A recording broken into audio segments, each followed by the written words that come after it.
ધર્મેશભાઈ ચૂંટણી આવે છે ખબર છે? હા યસ હા. ખબર છે. તો અહીંયા કેવું કામ થયું 5 વર્ષમાં?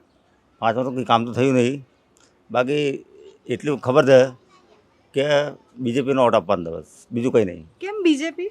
બસ આપણે પહેલેથી બીજેપીને માનીએ છીએ અમે. આખો એરિયો ને બીજેપીને માને પણ છે. અહીંયા ક્યાં બીજેપી નું છે જ? ભલે કંઈ બી ના હોય, હમ, બાકી વોટ તો એને જ આપવાનો, હમ, બીજા કોઈનો વોટ નથી આપવાનો. હમ. અહીંયા બધા જેટલા બી છે ને મેમ્બર, બધા બીજેપીનો તો વોટ આપશે. જીતતા કેમ નહીં બીજેપી? અરે શું કરીએ હવે, જો પેલી સરકાર છે ને, મોમેન્ટની સરકાર છે ને, એ વધારે ને પતુઓ ને વધારે છે, અને આપણા લોકો કોઈ ઇન્ટરેસ્ટ લેતા નહીં વધારે.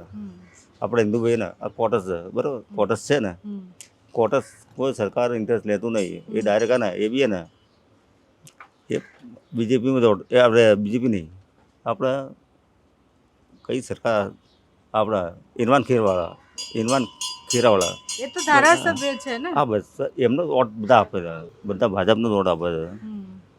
પણ કોટસવાળા જે છે ને, મજાક નહીં કરતો તમને, એ ને બીજા પક્ષમાં જતા રહે એટલે વાર્તા પૂરી થઈ ગઈ.